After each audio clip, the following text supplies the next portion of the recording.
Galveston. Oil and gas. Ask questions. The artificial intelligence. CGI or something? I don't know what his name was. Any alcohol, drugs, sex after 12, or any other illegal activity. As you have heard from so many incredible leaders. Talk to and spit on that thing, you get me?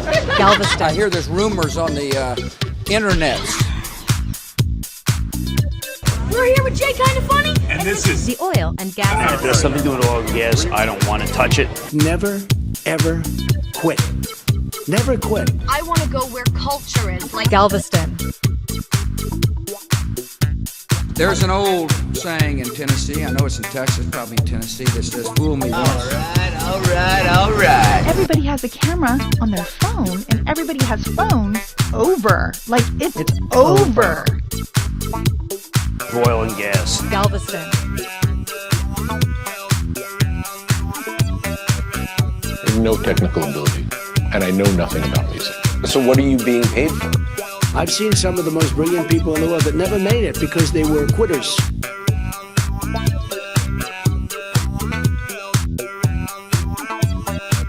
So I told you once before, man, we're family. You and I, we are family. Always and forever. yeah. Nice. Yeah. We're all good, like recording wise, right? I think. Yeah. I saw that. Okay, sweet. Okay. Yeah. Nice, man. Right on. Well, dude, Casey, thanks for doing this. I really appreciate it. And I hope you're having a good time in Europe. Go ahead and introduce yourself. And then just, if you don't mind, like letting us know how you got to where you're at. Hey, y'all. Well, my name is Casey Shaw, and I'm a director and an artist, visual artist, and yeah, I'm grateful to be here with you guys this morning.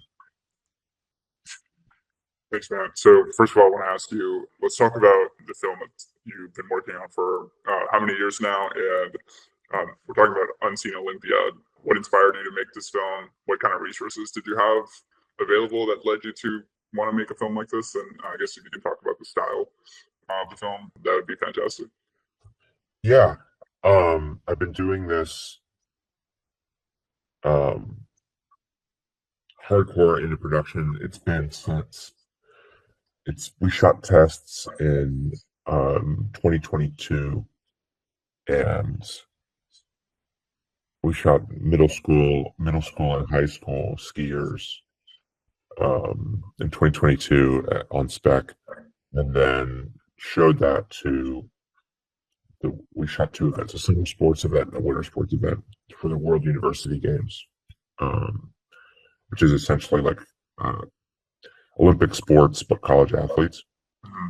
And we showed the test footage to the winter event, and they granted us access to shoot their event in 2023 at the beginning of the year. So our actual production was between January and February 2023, and then later that year in July, August of that year too. We really only shot like 30 days. But this project, I mean, it's lasted about 3 years since we started to do the tests, and then I've had this concept since I was starting to do photography when I was 18 or 19, so it was about 12 or 13 years ago. And I grew up attending international multi-sport events, the Olympics, Women's World Cup, World University Games, and things like this, because of my dad's career as an event organizer. And I always had this this perspective of going to these events and seeing the way that they are and experiencing them in person, and then eventually I would get older and I wouldn't be able to go to them, and I would see them on TV, and I would look at that stuff and I'd be like, "What is this?" This isn't the same experience at all.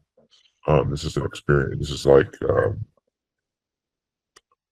it's the broadcast stuff is not as experiential. It's more informal, and I wanted to bring that experiential piece in a visual art way to as many people as I could. Especially the folks in the South. I'm from Atlanta originally, and I grew up in Atlanta, and then I moved to New Orleans when I was 18 for college, and I've been working out of New Orleans for basically my whole career as a filmmaker, and I didn't see many of us going to jobs out of the country. I didn't see many of us being flown out. It was always the big market folks that were getting to get these opportunities to to travel the world and things like that. And I wanted to see, one, what does it look like when Southerners are able to create something on an international stage, and two, how can we bring this event that most of us aren't ever going to be able to attend to our community, and how can we get people to experience this without having to spend the expense to go there. As far as the resources, it's been piecemealed. It's all been private investment, either my own investment or private investment along the way, and took it in pieces, like little pieces.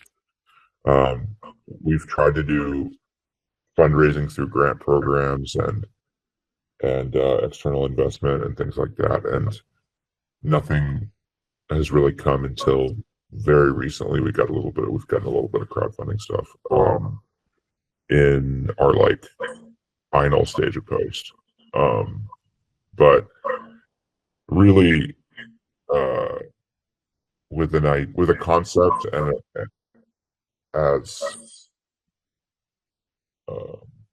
as we have, it hasn't been super easy to get kind of external yes. It's my first film. Half of it was shot in China. It's all shot on analog film on 16 millimeter. The analog film that we used is almost all expired. We used film from the historic periods of the past events that happen in these events locations. So the risk level was extremely high from an investment standpoint for a first timer, for someone who's doing this the technical way that we're doing it. Not an easy sell. Like oh hey, you've never made a movie before, you're gonna go to China and shoot, and it's not exactly like a straightforward slam dunk, like, oh yeah, this is gonna work. We also don't feature any major characters in the film. It's an ensemble piece, and that's new for sports documentary. We don't feature any, we're not telling anybody who won an event or who lost an event the entire time. It's all about the emotional journey of the athletes, and it's a lot more abstract in that way. So all these things lead up to, if I want to make it, I've just got to make it. And I have a team. I've had a team that throughout this process that's believed in me. They've trusted me, and that's been essential, because I haven't had to do this alone. Even though we haven't had a lot of external help, we haven't gotten into any of the grant or fellowship programs. We haven't gotten these never gotten a big lump sum of money from an outside source, outside of just direct private investment. We've still been able to chip away at each step, and we've had just enough to get us to the next little phase. We've screened the film to test audiences in 5 cities. Not the current version of the film, but a rough cut of the film. We screened it to the folks who organized the event in Switzerland, and then 4 cities in the U.S. between New Orleans, Atlanta, LA, and New York. And all of that was a mix of, we'd go to the city, sometimes we'd sell tickets to the test screening, make the money back that we spent on the theater, and go to the next one.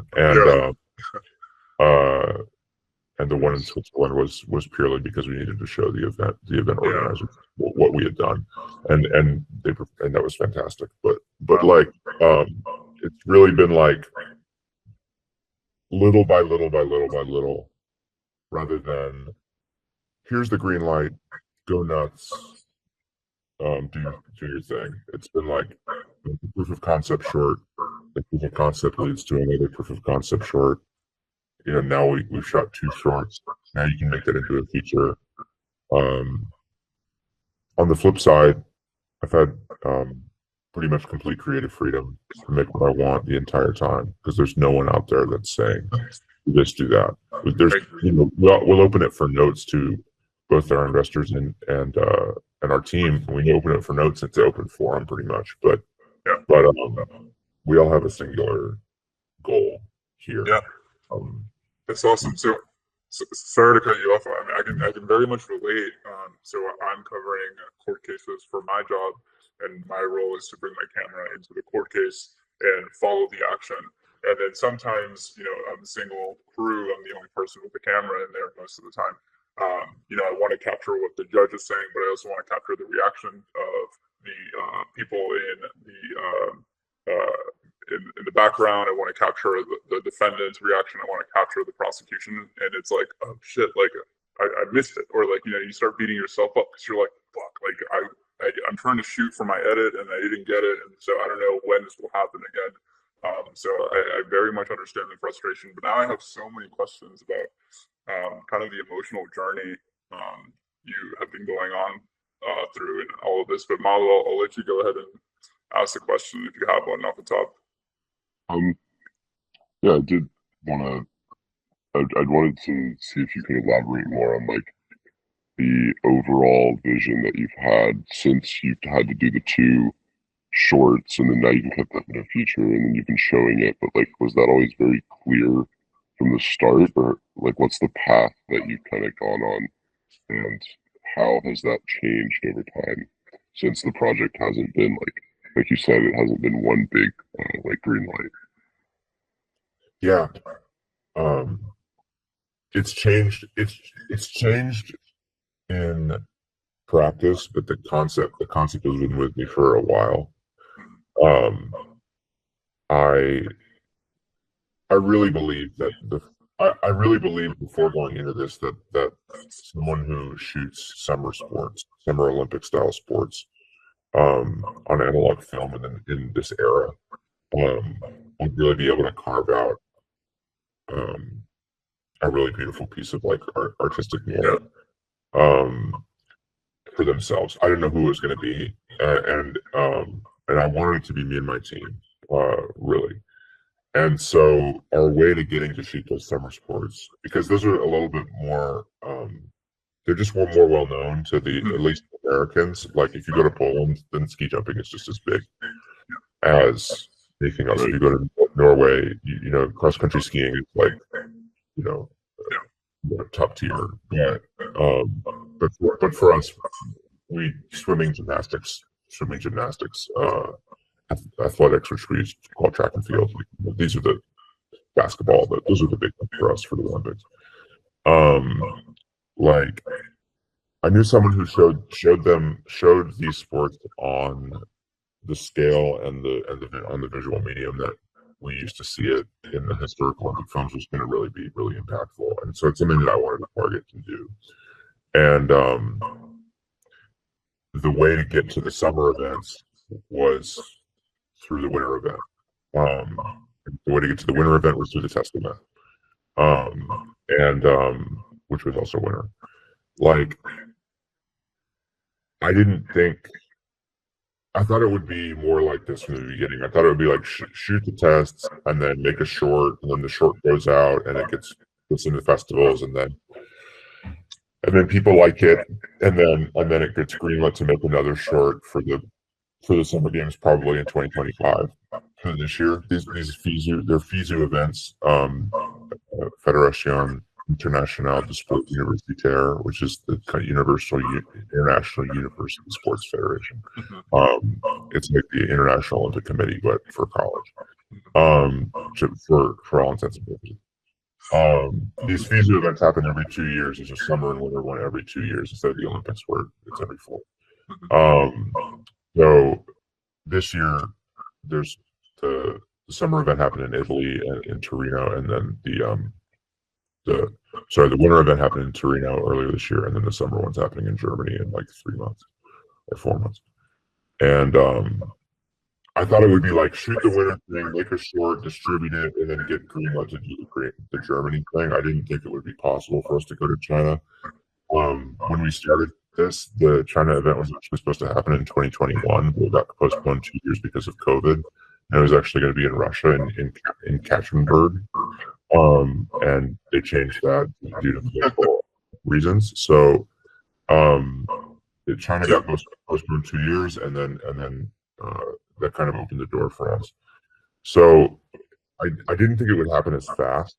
I thought it was going to be make a thing, wait a year or two, and then make another thing, and then eventually we'd be able to make a feature that's summer, like a summer event. What really happened is we made the short for the winter. I used music that I couldn't license because it was all too expensive temp music, and I would have to record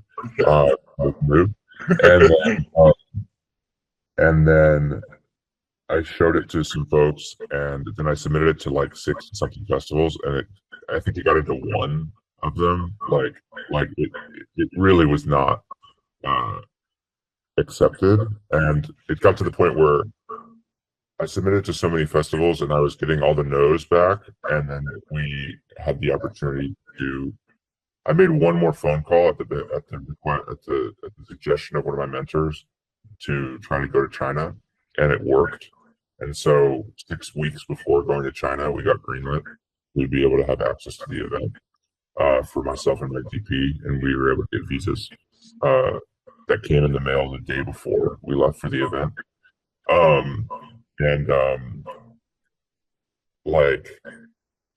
That was a really big long shot. But it happened. And so we went to China with this short. I had this short that was, somewhat unfinished and not, there's no distribution plan for it whatsoever. And we came back from China, and I looked at the footage, and I was like, okay, actually we'll be able to make a full film with this. And we've scripted everything along the way. So Winter Sports event we had a script for that, full script, like a narrative film. I scripted my writer and I, Miles Labat. We scripted that, and then we scripted the Chinese event as well for a short form piece. We called it The 5 Threads of Chengdu, and the first Winter Sports thing was called In the Spirit of Youth. And we had these 2 shorts, and I thought maybe it would be like back-to-back, like double feature type of thing, like a Fire and Ice thing. But coming back from it and looking at what the story that we really wanted to tell is a story about unification, and to just put America, USA versus China, like next to each other is really like the exact opposite of the type of story that I want to tell. So we needed to find a way to merge those 2. So we completely rewrote a script from like stream of consciousness thoughts that I'd had while I was there, and some other basic philosophy stuff that I was into and wanted to convey. And then that's what the genesis of a rough cut, of what became a rough cut, which now has become Unseen Olympiad. Okay, so now you talk, and I have like, I want to ask him this, I want to ask him this, I want to ask him this. So I feel so happy to have you in front of me, because I have so many questions. I just want to, sorry to interrupt you, Malu, but I do want to ask, at what point in your youth, but maybe between the ages of 18 and 22, or maybe 23, 24, or maybe when you were 16, did you decide, I'm going to be a filmmaker, and I'm not going gonna stop and I'm just gonna go. And what did that look like? What did that moment look like? Who gave you that moment? How did you take the first step to becoming what you are now? I hate to admit it, like the ability for me to be an artist as a young adult was not really it was not super clear, and I was very, very afraid of it. I got bullied a lot and treated in a way that like I was in a schooling environment where if I stepped outside of the lines at all, like I would really be caught out for it. And so I very much like felt like I couldn't do anything in theater, even though I was decent at it. I did a dance class in high school. I don't think I did a photography class, but I would just basically I knew I wanted to do something creative growing up, but from ages like 10 to 18, I knew it would just get beat out of me. So I just avoided it. And when I went to college at Loyola in New Orleans, I asked for a camera at one point for Christmas, and my mom got the camera, and so I had this like spite thing, and so I bought a digital camera with the money that I had saved up, a DSLR. I bought a Canon 7D with the money I had saved up working at a bar that I was working at, and I started to take pictures of live events and photograph live events in the hopes of one day becoming a cinematographer that could shoot narrative films. I saw movies like Children of Men, and I saw how the choreography in that movie was just like so amazing with regard to the camera, and it was just like a complete magic trick to me. So I was like, I want to be able to do something like that. Yeah. And I had no idea what it would take. I started to read American Cinematographer really deeply. I was watching a lot of movies. I was really depressed at the time, so movies were my way of coping. And photography was like my first real healthy coping skill. And I took that spite thing and also, I had a chip on my shoulder, and eventually from one of those bars, I would get connected to a guy named Kirby Voss, who would give me my first opportunity to work on a feature film. And thank you, Kirby. And I would work on that. The DP was great. His name was DJ McConduit. He's just a recent AFI graduate, and he showed me that I might be able to have a path as a camera assistant, or as a camera assistant for a while. My two early mentors and first DPs I worked for both ended up having fantastic careers. DJs worked for NFL Films for a long time, and Natalie Kingston, who's recently, she just got into the ASC, which is well deserved and just incredibly amazing. Both of them were like the first DPs I ever worked for as a camera assistant. So I had really good folks training me that made it possible for me to like consider it as a career. And then once it was time for me to graduate college, I just stuck to it, and I really refused to fail. Like I graduated college. There was no work back in San Antonio, Louisiana.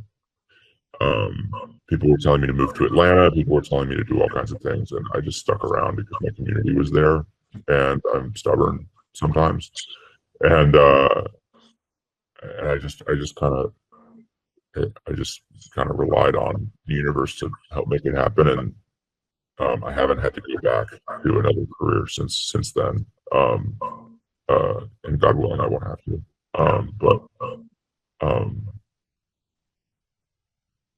Generally, that's how I started. I started out of just like, spite and frustration, basically. I didn't, and I have a lot of support. Like my family's always been supportive. My friends have always been supportive, but it's just this internal thing that I struggle with. It was like I can't really be an artist. Like I have to be a technician. Like I can't really be an artist. I have to go do this on the side, with these other group of people that aren't my like main group of friends. Or I have to like have this dual life. And the last couple of years is really coming home of living one life, and just being me all the time, which is much easier. How do you find keeping the balance between being technical and technically excellent, and then also being in touch with your sensitivity as an artist. And does that make sense? Like, how do you like view the world? Like, what do you pay attention to? What does that look like for you? And then how do you disconnect from that when you really need to, like, you know, fill out the paperwork or, like, you know, do the business side of things? What does that look like? And yeah. I built a really I don't know if I built it, but it was built in me to have a really strong technical foundation from being a camera assistant and being a technician on a lot of different projects. I've done big movies, small movies, TV shows, big TV shows, you know, like little pilots, like indie stuff, commercials, sports, documentary, like I've done a little reality, like everything. And I did that as a coping skill because I was like, if I can work with every camera that's out there, if I can work with every, you know, tool, if I can work with everyone from someone who's in the ASC as a DP, the American Cinema Society of Cinematographers, like the doctors, right, of the I don't know about doctors, but they're the poet laureate of cinematographers. I just learned what a poet laureate was, but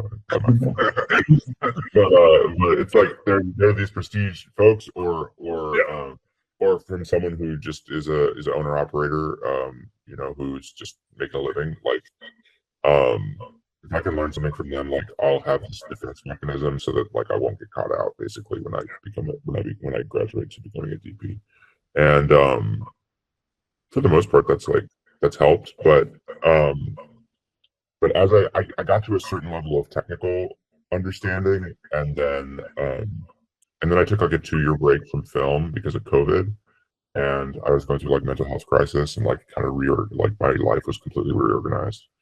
And since then, like since 2020, 2022-ish, I haven't gone back into the trade journals. I haven't gone back into like the hard technical side of it like I had, you know, in the way that I used to, where I used to obsess over it. I've really been focused about how do I become a better communicator? How do I become a better listener? You know, how do I become a more effective leader, like within my groups, like, you know, within my company. Like those are things for me that are driving, like they're not necessarily hardcore technical, but those are the things that are driving me being a storyteller now.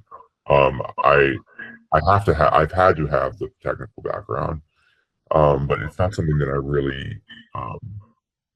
really prioritize much of anymore. I shoot mostly analog projects. I shoot digital projects too sometimes, but which to me is really fun because it's just a lot more of it's just an instant, like you instantly know if you're right or wrong and you can instantly adjust it. With analog filmmaking, it's much more trust based. Yeah. For me, and it's I do prefer it. Because it lets people be hands off. I think it helps other folks like focus on their jobs. Yeah. At a higher level, because there is a level of precision. There's a level of like, you know, really being sure at the level of production designers, at the level of cinematography, at the level of like lighting, all of it. It helps people really dial in, and it helps me communicate with the director in a way of like, is this the right thing for our story? And we're talking about if it's the right thing for our story and not seeing the final image in front of them. So they're not going to necessarily get caught up on, should this be as red as it is? Like, should this be darker or something? It's more like, how does it feel to you? You know, does this feel like, you know, you're looking through the eyepiece or what you see in person? And it's been much more important for me to be, you know, in therapy than it is to be reading the newest ICG magazine or the newest American Cinematographer magazine, or knowing the newest lens that comes out, because now everything is coming out. Everything, like there's now, you know, at one point earlier on it was like DSLR stuff and consumer stuff, but then once mirrorless cameras and iPhone cinematography and like the new advent of like the way that people can mass produce lenses, technology. It's like constant, and I like to know these things. I like to see what's coming out. Sometimes it's helpful. But I know that the thing that's really going to remain constant throughout this process is like, how am I going to be able to communicate with talent? Like, how am I going to be able to pitch a project? How am I going to be able to, take what's in my head and use tools to create, something? And how can I do that with a group of people that are going to be helping me do it? Like,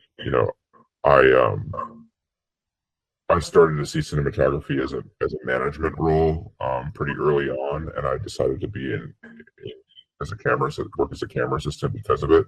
So I would think like I was like 20 years old or 21 years old, and I would be like, someone who wants me to manage a $100 million movie as a 21-year-old is probably not the kind of person that I want to work for. Like, and there's wiggle room. There's people who are exceptionally talented at that age. I think like this guy.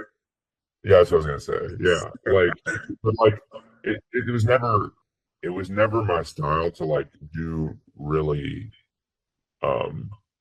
big shit with where I was at the time. It was much more like the process is being revealed to me slowly. Like the process is I'm emerging slowly as an artist rather than this big break thing. So I feel like I have a little bit of ability to get off on a tangent. So Yeah, that was a perfect answer. Malo, I'll let you go. I had a question. It's actually been itching at me for a while, and I figured that this would be a really good time to ask. This would be going back to your film that you have coming soon, and the decision to shoot on 16 millimeter, and the decision to shoot on expired 16 millimeter. Where did that come from? When did that idea happen, and why? So I alluded a little bit to it before, but for me, it's a goal. Like the goal is to shoot. Like there's a movie called 16 Days of Glory. That is. There's a couple of them that are called this, but there's one I think there was in Atlanta, and then there's one that was the original one in 1984. And let me fact check myself. Yeah.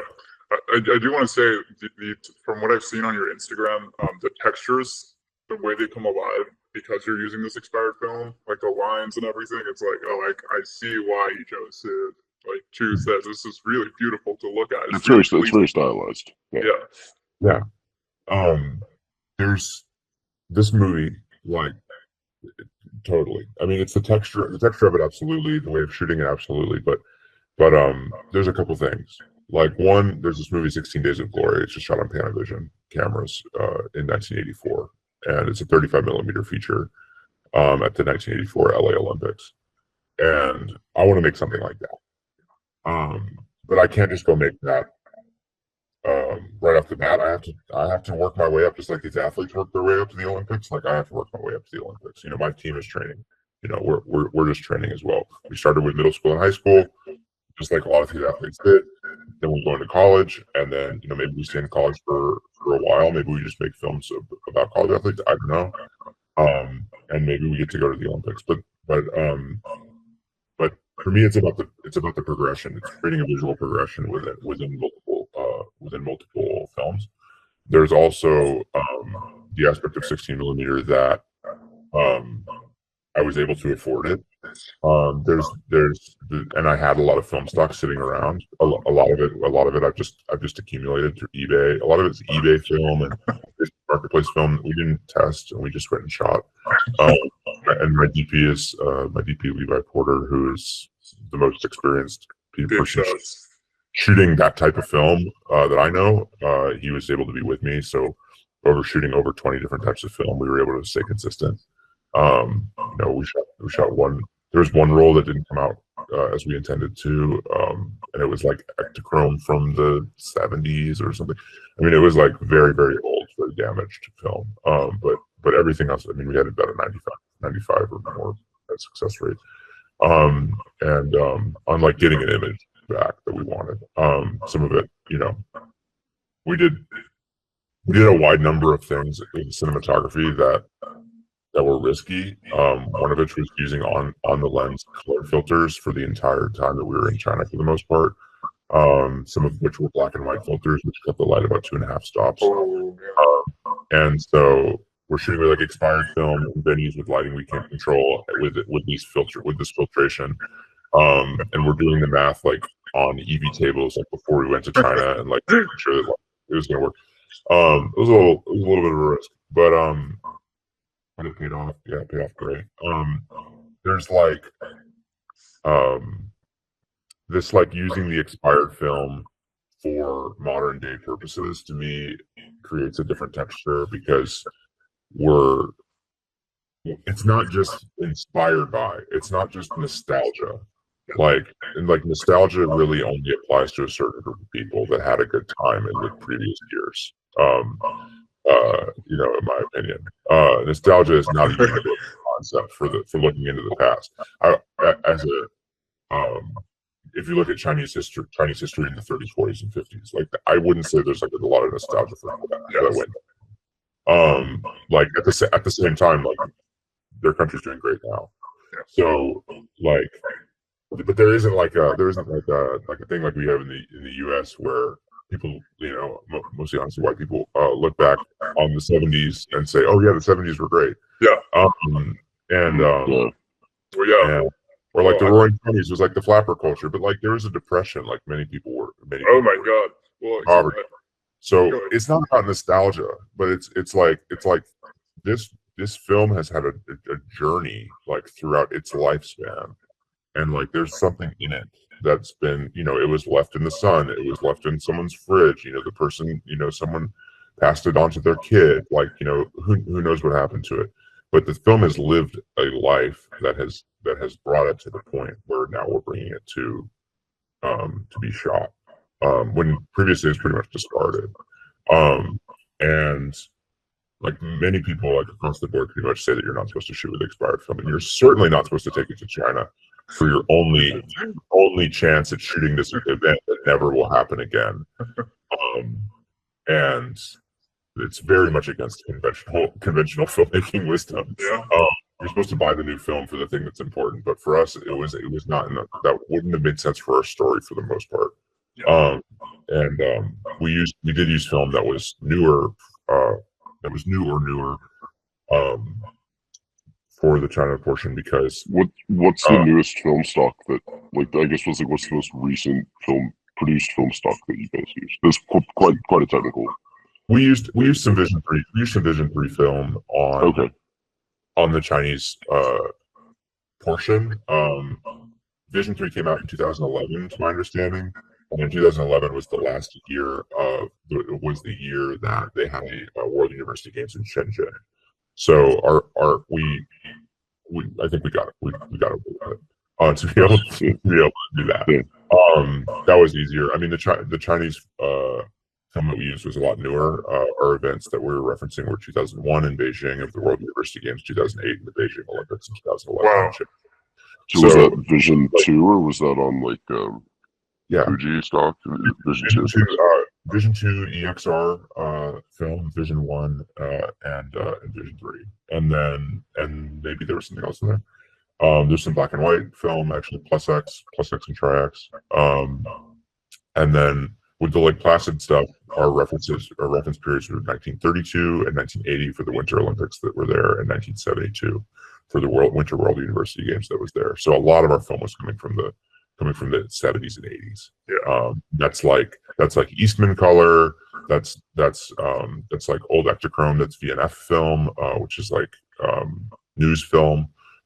We used black and white film from DuPont that was from the late 70s, or sorry, the mid 60s, like late 60s. Right.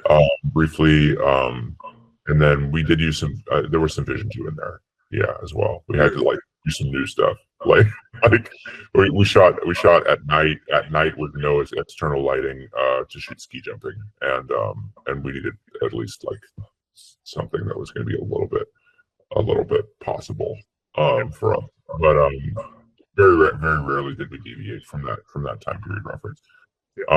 There was some stuff from the 90s, like, you know, but once it gets to 30 years old, 40 years old film, like, you know, there's a level of texture that's going to just set in it. The other thing is, we wouldn't have been able to do this at all if we weren't shooting this on film. The number of digital cameras that captured this event, especially in Chengdu, was probably over 200, you know, or 500. I don't know how many cameras. I mean, it's a major event. It's a major event, even though we don't know about it in the U.S. very much. The Chengdu media team was amazing. There's a film called Ninja 2, which came out. It says it's made $2 billion so far, and they had Ninja in their marketing. Like they had like the animated character. Like they did specific cartoon animation for the Chengdu games, like to include this character, who's like a character from Chinese mythology. Into it, they were doing like. I mean, it was brilliant. Their advertising was brilliant, and they had they put a lot of work into it. And with the U.S. event, they had ESPN Plus was broadcasting it. Car Hughes was a broadcast company which does a bunch of major events. I mean, they were covered on digital cameras. Like they didn't need another digital camera person shooting this thing. Like they had that. Like the only reason that we were able to say we deserve a spot here and a pat on the badge is because we were doing something completely different. We were the only film camera, you know, there. So being one of one for me has been a huge part of my career. Like, and I'm not one of one like I'm special or something. Like I just always focus towards specialization in my career. And being in a small market, it's really easy to specialize and be seen. But if I specialize and I'm in a small market, you know, whether I'm that great at my thing or not, which I'd love to be that great. I'd love to be great too. But like, I'm the only one, you know, they're gonna call me. I'm gonna at least get my foot in the door rather than you know, having to compete for, you know, with 100 people for one spot. I just want to say the richness behind the meaning of choosing to shoot on film is not lost on me. I think about there's this one photographer I'll share you. You're really gonna like her work. What she would do, she's dead now, but she's a Japanese photographer named Sumi Hayashi. And what she would do is she would go to a place that was significant to Japanese culture. She'd take a picture of like a portion of the sky, and then she'd leave, and then she'd come back the next day, and she'd take another picture, but just like a little bit to the left, and then she'd go back, and then she'd do it. And then what really came alive was not just like, this isn't a photographer that's just showing up and then being like, oh, I took a picture of this place, and I'm just gonna, you know, blow it up and say 8 by 10, and I'm gonna frame it, and I'm a great artist. No, this is a journey that she's taken daily over 40 days to really absorb the significance of that place. And then also the way she stitches the whole picture together, you can see variations in the texture of each picture, of the location of the sun, the color of the sky, everything. And so it makes it so rich because you can tell if this person wasn't just trying to exploit something, they were trying to elicit more meaning beyond that. And so that's why I think about you know, choosing a film set from the 80s and then maybe shooting an event in Russia. You know, like the 80s in Russia was a significant time, and I really hope it's not lost on your audience that, you know, you're making these deliberate choices because you want to tie everything together and kind of, as you said, create a sense of unity instead of separation. Does that make sense? Am I following what you're trying to communicate? Absolutely. And just to be clear, the event, we only shot in the US and China. Like, but 100%. I mean, even in the early 2000s, ATM, you have to go like 2 hours to get to an ATM in certain places of China. Like, there was not a level of the internet like they have now. Like, e-commerce didn't exist, and I learned this from a book about e-commerce from one of the folks who was the first American. I think he was the first Asian American to Chinese American to work at Alibaba. And he was talking about how China was in the early 2000s and where it's at now. They didn't get to tell their stories like this, for the most part. There are a few select filmmakers, but not in sports. Like they weren't given the tools because who in Western media was doing it. And then on the flip side, in the States, at one point we elevated the voice of sports filmmaking, really, really highly. And now it's kind of become, it's just like looking for views. It's looking for clips. Like when we had, they just came out with a movie about it, but the broadcast in Munich, like during the hostage crisis, like that was not just sports journalism. Like that was part journalism, and it's also, and there are sports journalists who are doing it, but that's, I do see journalism as filmmaking, and that's real filmmaking. Yeah. Like the repeatability of a moment like that is impossible. Like, and I don't know, for me the layers and texture that come from using a medium that's lived a life. And a lot of it's older than me. Like I was born in '93. Most of the film that we used, or a lot of the film that we used, is older than '93. Yeah. Like I've lived my whole life to this moment for this image to exist on this thing, to exist on this piece of celluloid. And like this thing has lived its whole life. Yeah. For this image to exist here as well. And now once it's there, once the image exists, there's no taking it off. There's no erasing it. There's no like manipulating it. I can manipulate it in the computer, but if I go to the negative, I look to the negative, it's going to be exactly what it is forever. Yeah. And there's a degree of permanence that we have as analog filmmakers, analog cinematographers, that I don't think exists with digital cinematography. There's no physical record I can go on unless I've printed it out to tape or printed it out to film. But there's no physical record saying that we were there and we really did this. Yeah. And the advent of what we're coming to with with AI and things like that, or generative filmmaking, like I think that this is a proof that this is historical record. Yeah. We say in the beginning of the film, and there's a title card for some exposition. It's really the main exposition of the whole film. And it says, once an image is exposed to film, there's no going back. In sports, it's the same. There's no rerunning the race. Like for us, there was absolutely no us going to these events again to try this again, to shoot this again. We had the same stakes as the athletes. We had prepared, and then there was a time for us to execute, and this is what it was. There was really no backup plan. So it was just like it had to be this way, like, and the way that it went, it ended up working. Thank God.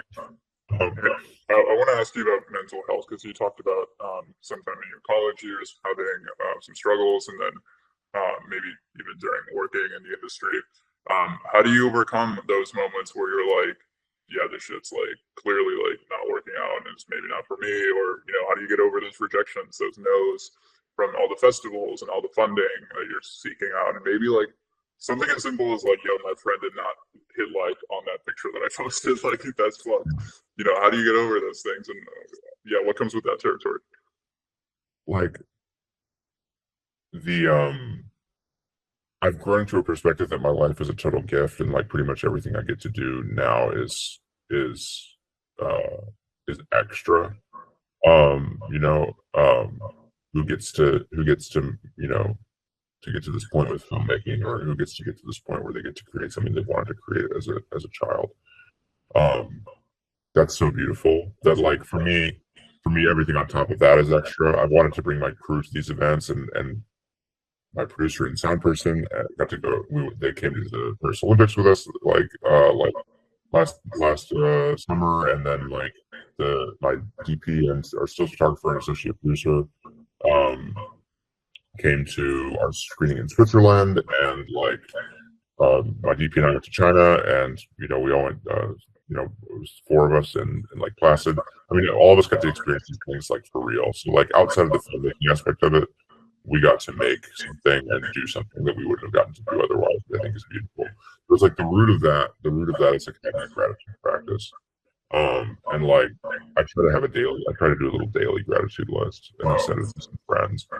And just 10 things, and the top 2 things are always the same. They're always and this is stolen from my buddy, but whatever I steal it. The top 2 things are my health and my family.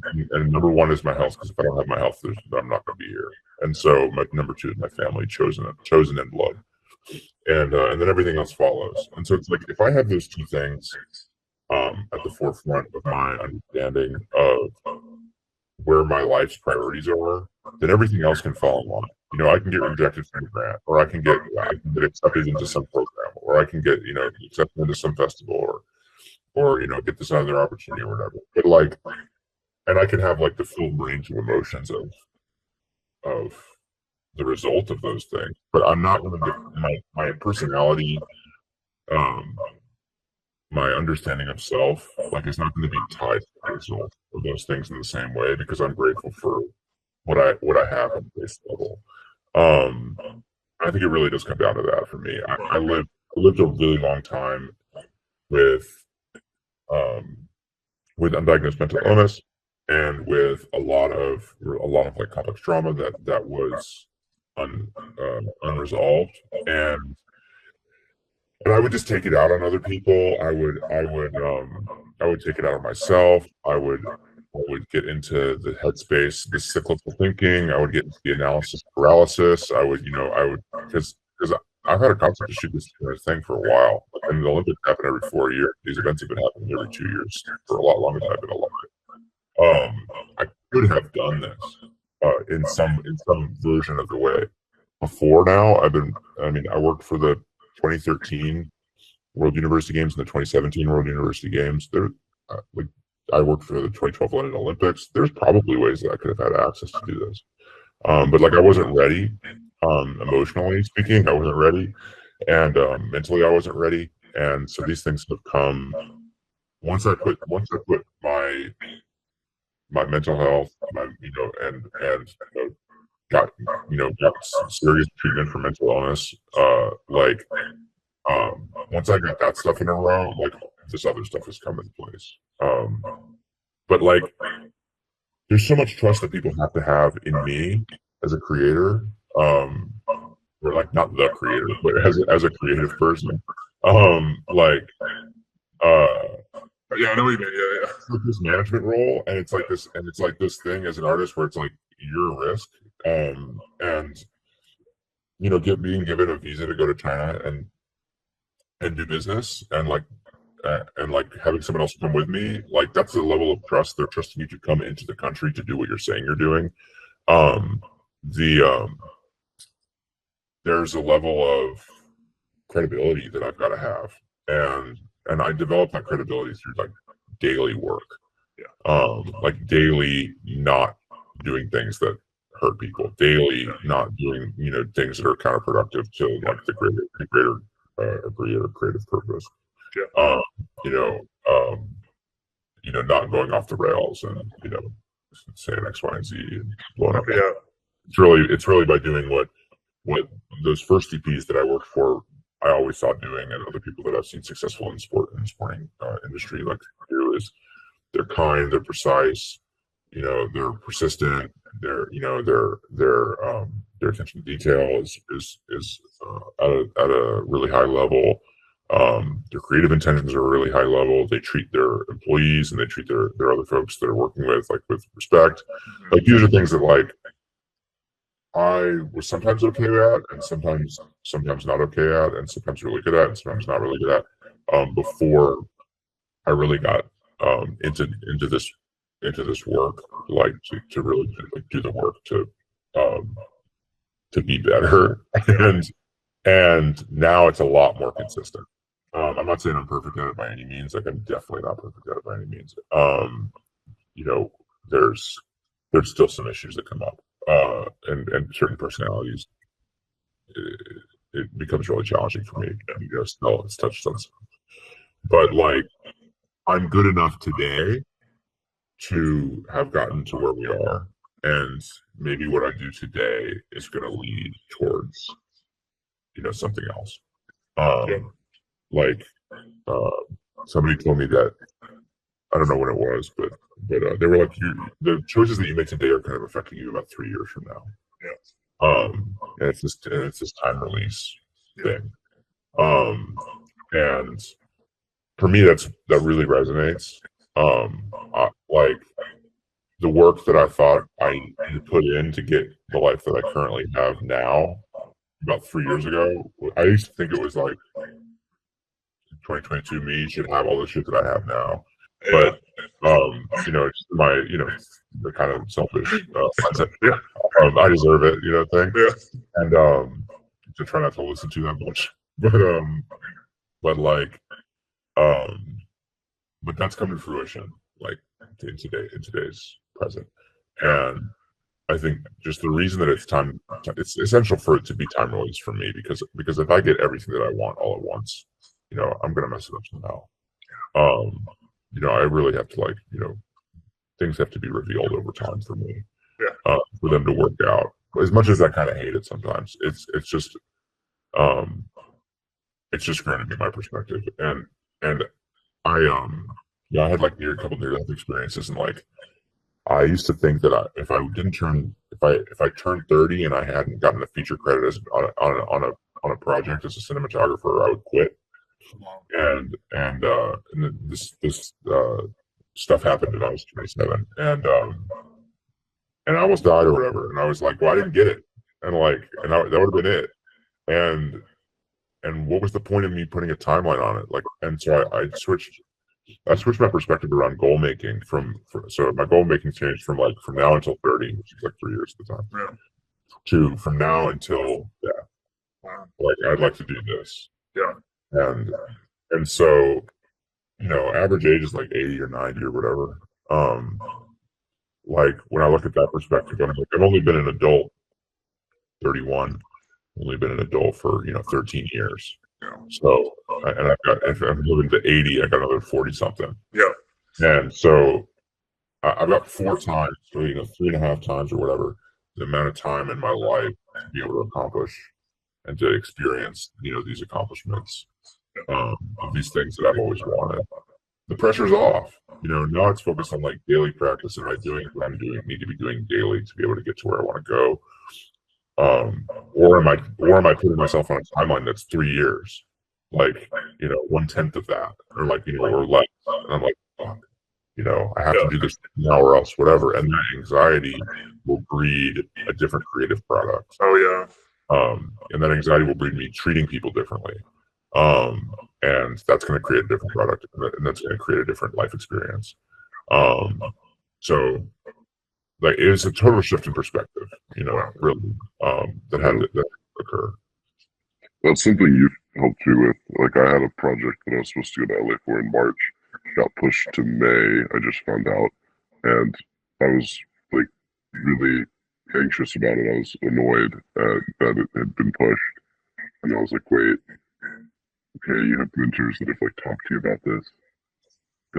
Like, just take time to, like, focus on your own thing, or like do something else. Like, you're fine. It'll all happen, and it's still gonna happen.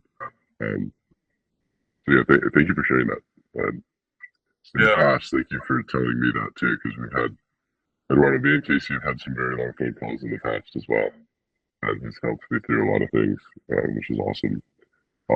I did have another question about any advice on top of all the advice that you've kind of given, on you know, a young person trying to enter the film industry or get into doing what we do. Just in general? Just in general, yeah. It's a very broad question for sure, but like, or I guess it could be specifically toward like being whether it be like a camera assistant or a cinematographer. Yeah. Like where good places to start, maybe resources and then things to look into. Yeah. Well, the first advice is, I guess, for any artist is like it's really really basic, but it's just to do it. Like, don't, not thinking about it. Don't think about it. Like, just trying to do it. I'm not really one to give advice, but like, it's just my experience that when I'm making something, like, I have to make something for someone to give me another opportunity. I have to make something for my life to expand. If I just think about making it, I'm gonna sit in fear, and if I'm in fear, I'm not in my my highest possible being. I don't think. I'm just scared, and scared of what? Like, scared of fucking up. Like, everybody's failed. Like, every single person I've ever aspired to be like has failed. Why am I saying I'm immune from that? Like, why do I get to be the one who doesn't fail and gets everything they want? Like, I can't have both. But I definitely had that perspective for a while, where I felt like I had to hide my art, which I don't need to do anymore. Doesn't help anybody. If I make the coolest thing, like, and I don't show it to anybody, then how can anyone have an emotional reaction? How can anyone be served by that art? How can the people who help me make it, get a next job, or how can they be seen? It's got to be shown somewhere. And then the tools we have now are incredible. CapCut is awesome. Like, the Instagram editing video thing on Instagram for Reels is great. Like, I'm recording this on the phone with a little microphone that was like $40. The access to tools, to whether, because for me, I'm like a pretty analog heavy person, but like, there's an opportunity cost to that. But I prefer to pay as I go rather than to pay at once. Like, if I'm going to buy a nice camera, like, I'll buy a cheaper camera and then buy film and shoot the film and pay for that. I'd rather pay as I go and I shoot rather than just to buy a Sony or something and then pay all at once. But that's just my preference. Like, people come to me, new filmmakers come to me sometimes and they're like, "What do I do?" And they're like, "How can I hire you to shoot something for me?" And sometimes they do, and then sometimes it's like, dude, just do it on your phone. Like, your phone is good. Like, I shoot with a phone. Like, I do a documentary project right now where we're shooting 60mm, 35mm Blackmagic cameras. I think we use a Sony on it. I'm not sure. Like, but like, we're filming gatherings of like these spiritual gatherings, and I need to be a fly on the wall. And one of our talent, or he's like a director, but he's also talent. And so he's shooting, and he's a filmmaker, and he's shooting, but I need to be shooting what he's shooting, and like, if I have like this big rig, then that's gonna change the game. Like, that's gonna change what's gonna be seen on screen.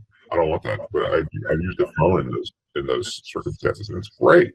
Autofocus, ProRes, like, it's smooth.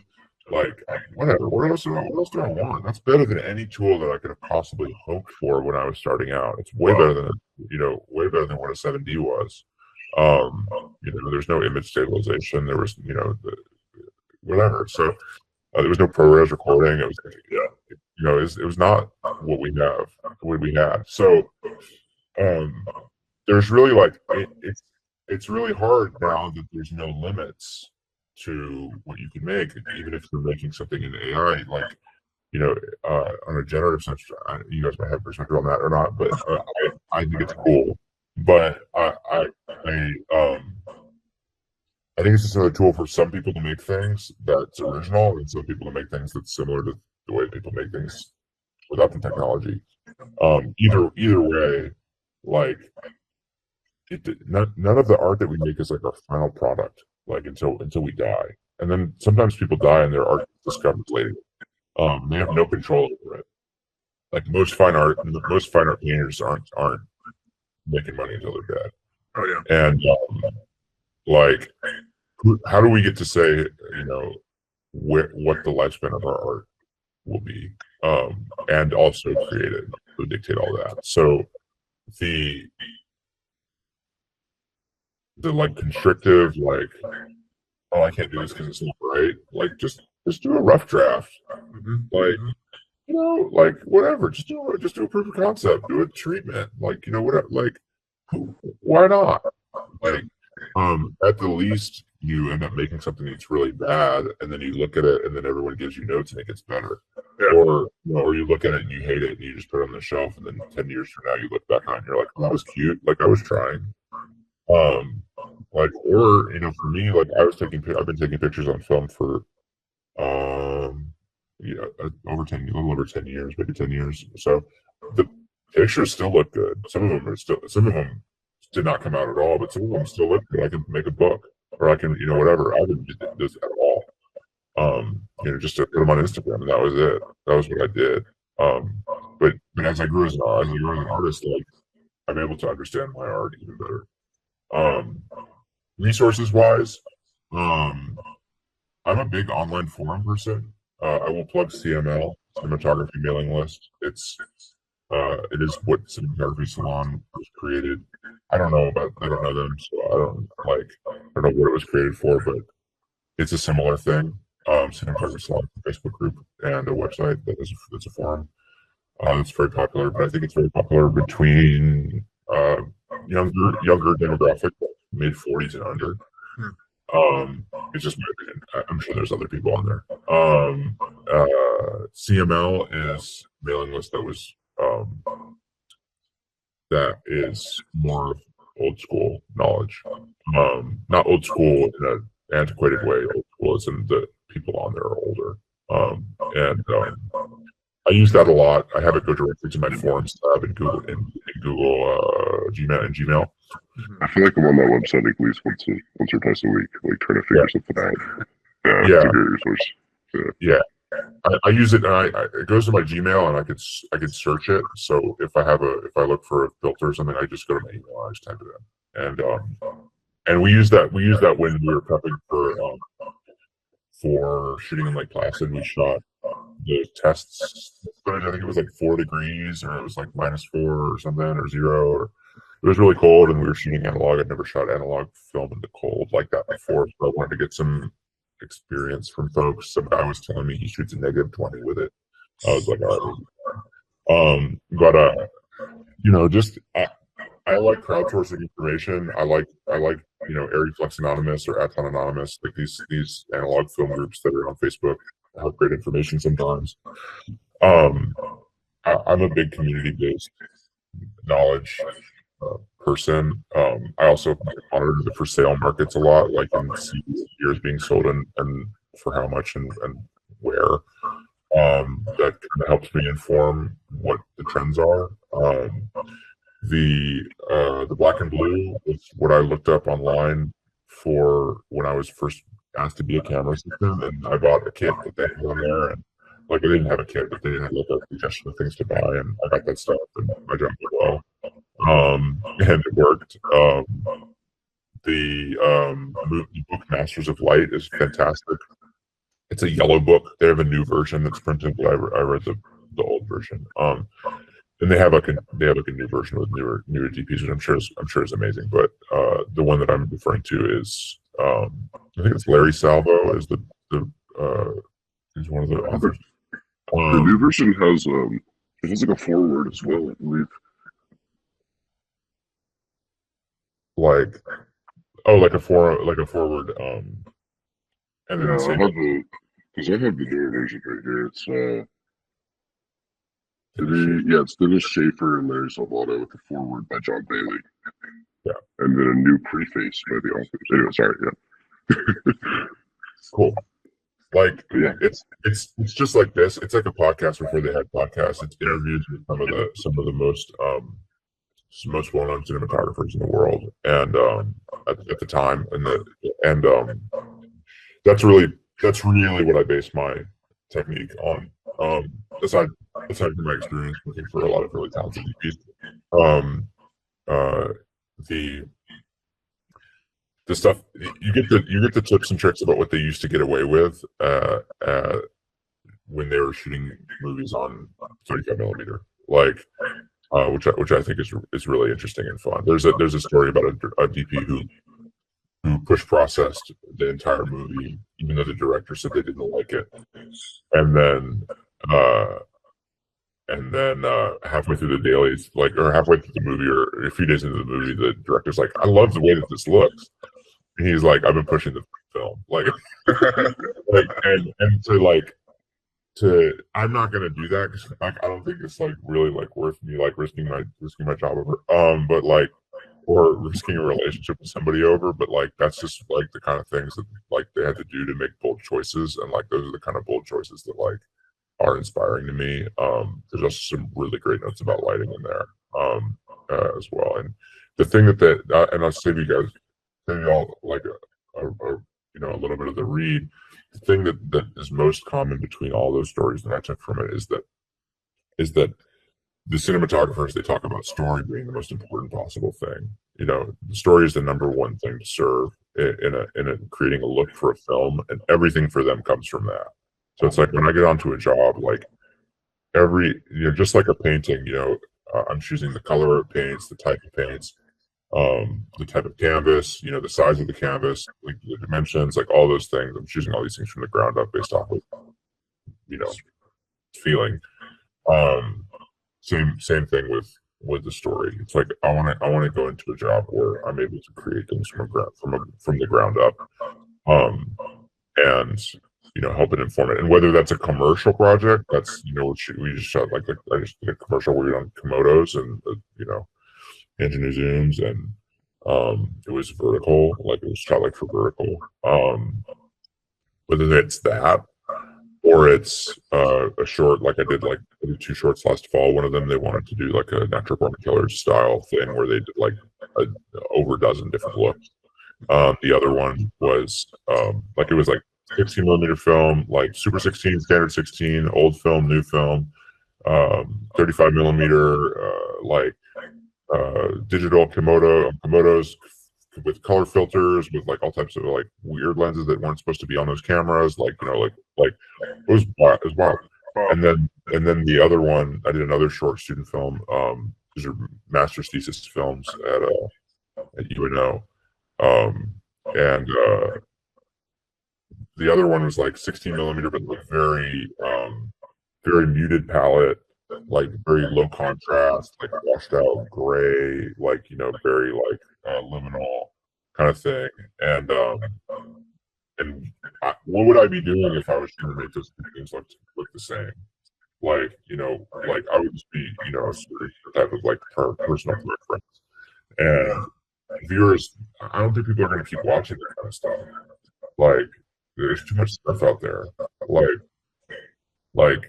The level of curated approach to a story, and building things from the ground up. To me, that's what I like to see. And I don't care. I don't care that much about what it is. The Severance is so good because it's its own thing, cohesive, at every level. They just had an episode where they shot. Don't spoil it. I haven't seen any of it yet. I don't know how to talk about this. No, I'm not going to do that. Part of the episode, and it's a choice. It's a very clearly. I know exactly what you're talking about. Yeah, I've seen some stuff online about that. Yeah. And that's a show where it's a very digital show. It needs to be digital. But they're focusing on the story, and that's what the story has told them, and so that was the choice that came out of it. They didn't probably sit around and think about it too. I don't think they probably thought about it too hard. They were yeah, this is the way to go. And same with a lot of those creative choices that they're making with Steadicam and camera movement, making people feel disoriented, and the lighting, it's all this top lighting, and it just fits. Like, and once I forget his name. It might be Brian Wong, but the man whose book I was reading about Alibaba, it's called The Tao of Alibaba. Their perspective there is to work, is to live in a disciplined way to then work freely. And so it's like similar to storytelling, where it's like, I want to create the boundaries that our story can live in, and then that gives us the freedom to make creative choices within those boundaries and within that framework. Wow. Yeah, I want to it's like lighting. It's like lighting the world, or it's like lighting so you can shoot in whatever direction you want, and you're not limited by like, oh, there's a stand over there, and we have to wait to. Anyway, sorry. In a way, yeah. In a way, or it's just lighting the corner. Yeah. and then that's it. You have to figure out how to do 10 angles in that corner. 10 angles in that corner. Yeah. I'm not sure if you want to open this can of worms, but I do want to ask you: are you tracking audiences' viewing patterns? What's sellable? What seems to garner attention? Do you care about any of that, or are you just making the stuff you want to watch and letting people come to if they want to? What do you think about that? I care about it. I care about it at a level that it's like, constructive. There's a thing called Largo AI, which is a AI analysis tool that you can feed a script into, and it'll tell you about how it will perform in certain markets and things like that. Oh, wow. Fascinating. I don't use it. I just am aware of this tool based off of going to some film markets. Wow. I've been to American Film Market and European Film Market in Berlin, and also my producer from UNSEEN Olympiad got to go to EFM this year as well, and then we did these test screenings of UNSEEN Olympiad, so we showed about 250 people, and got feedback and things like that. So I'm trying to I'd like to understand how the market sees things. Also, just on a producing basis, and understanding how to get grants, how to get fellowships, how to get money for projects, how to get funding, where to shoot, all these things. I think it's fascinating. With the feedback that we got from our screenings, overwhelmingly it was positive, and then there's a few notes that people made, and the notes that people were making across these 5 screenings, almost all of them were the same. And between screening 1 and 2 and 3, I think we made one or two very, very small adjustments. And then that note disappeared. And so we knew we were screening a rough cut, so we were ready to go back into the edit as is. We weren't saying this is our finished film and enjoy it. We were like, we did it's a focus group in a way. So there was some stuff that people said that didn't really resonate, or was maybe one person's perspective out of 200 or 250. But sometimes that one person's perspective out of 250 made it into the film. I did change something based off of that. Because it was awesome. And it was who was telling me this. It was also someone that I knew as an artist. I was like, I believe that no one else is going to notice this except for you, and this is good.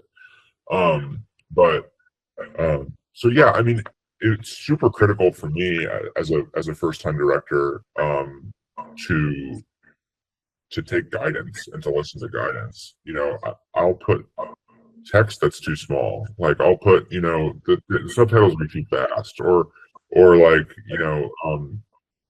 I cut a shot, that people are like, "What? This is the craziest thing I've ever seen," and I'll just cut it. I'm like, dude, what? I don't think it's actually happened, but in that way. But I'm just using an example, especially with the marketing too. I mean, we just hired a publicist.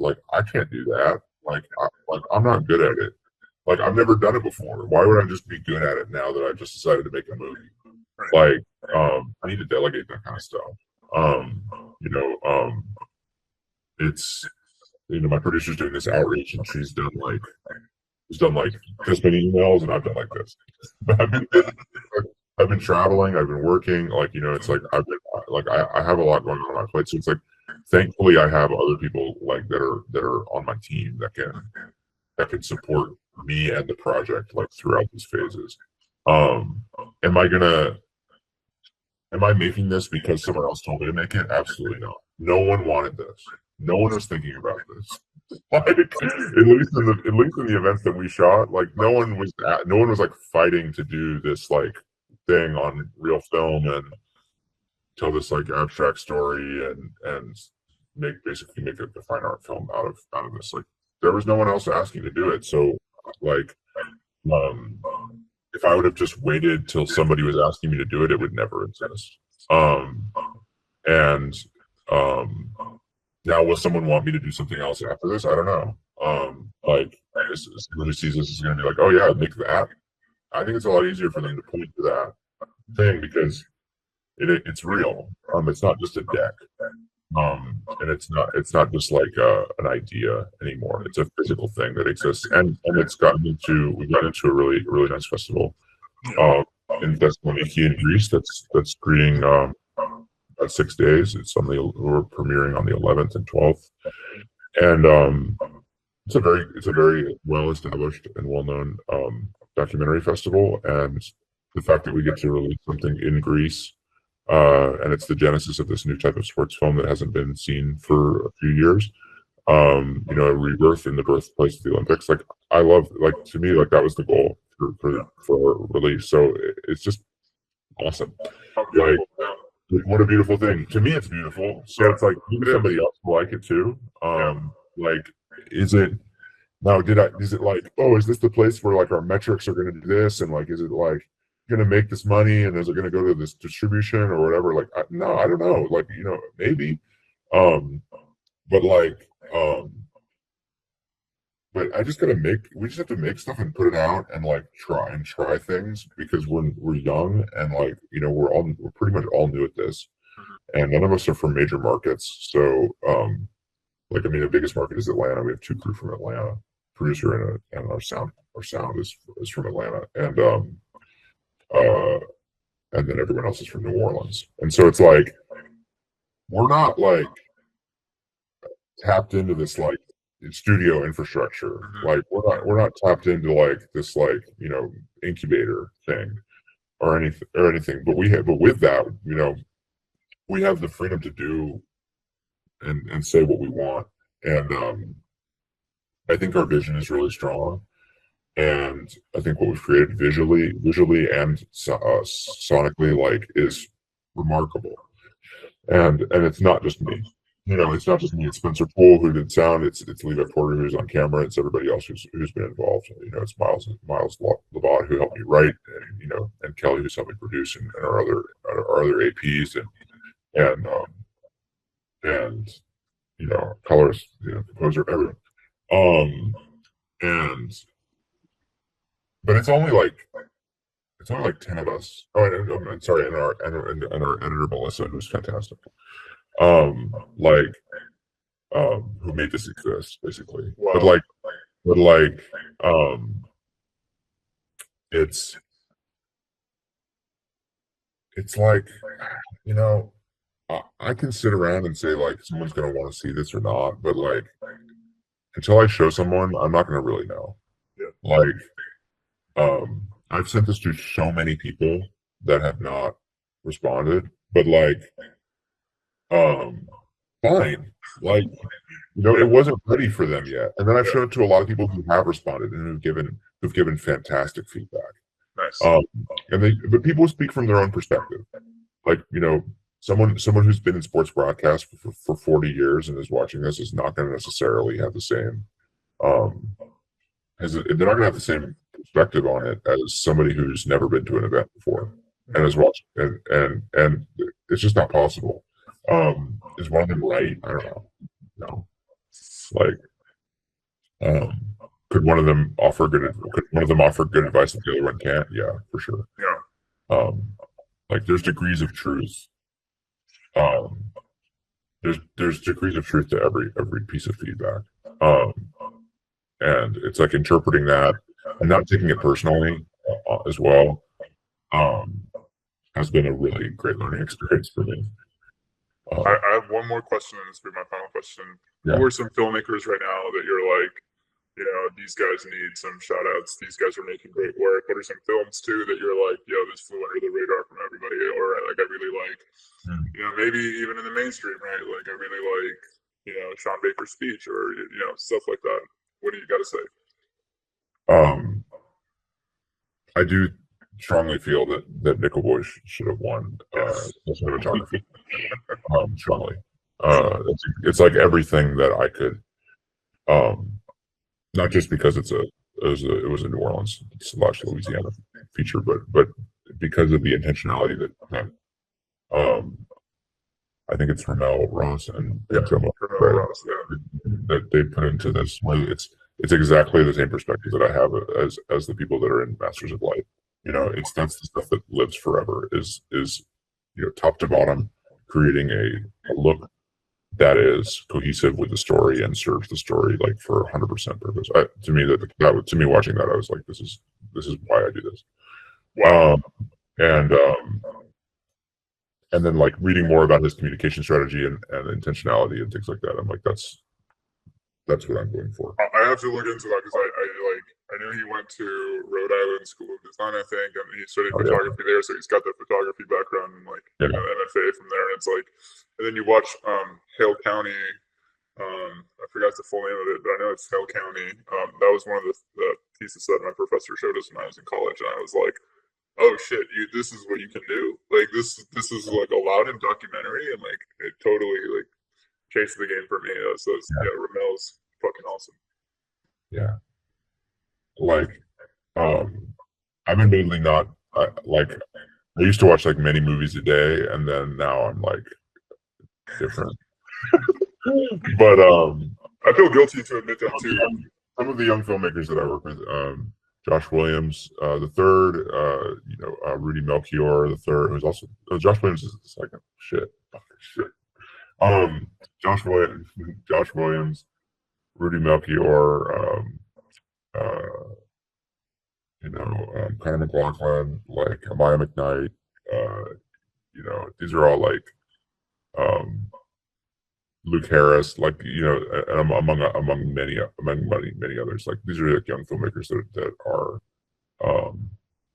coming up in New Orleans or coming up in the South, and I might just move back to New York, but either way, they're all brilliant, and I get to work with them, and it's really fun. So I'll give them a shot.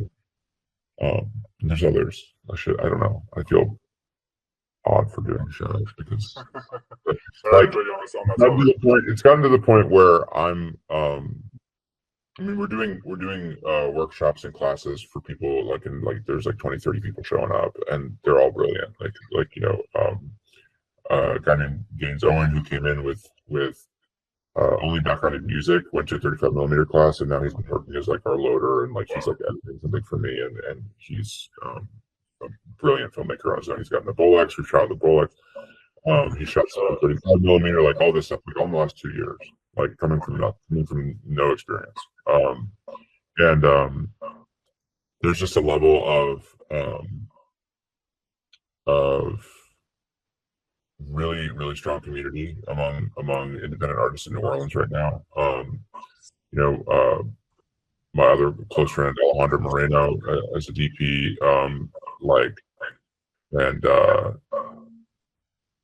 among others, like there's a really tight knit community, and it's not an exclusive tight knit community. It's a community that welcomes people into it, and it's awesome. So, you know, if someone wants to come to New Orleans to shoot, or they want to shoot something on film and they need a place to go do it, they can hit me up. You know, send an email to Shawscope, and that's my you know only plug is like we need to be making stuff all the time. You know, some stuff is going to take freaking 3 years, 4 years to finish. So we might as well start now. And we're happy to help. How we can help. Thank you guys so much for having me on. Yeah, Molly, do you have any Thank more you questions? for taking the time. I guess it was going to just be to plug where people can see your film, or well, not yet because it hasn't been widely released, but where do you plan to widely release it, and like timeline so people can get out and watch it? Right now we're planning on doing festivals for the next couple of months. Ideally we're doing a US premiere in the fall, and then from there we'll see what happens. Like the thing about having goals that are long term is that you don't really know.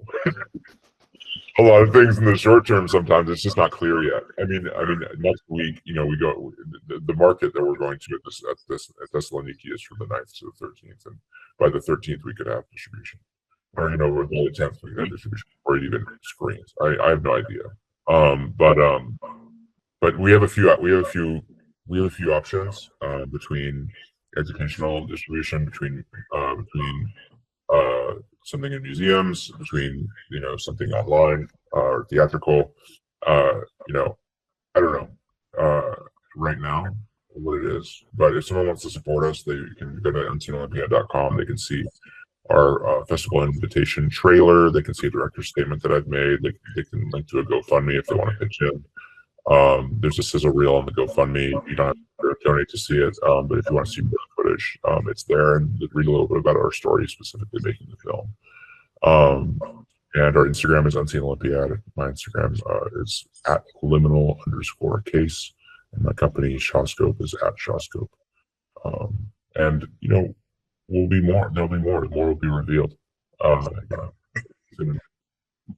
Yeah.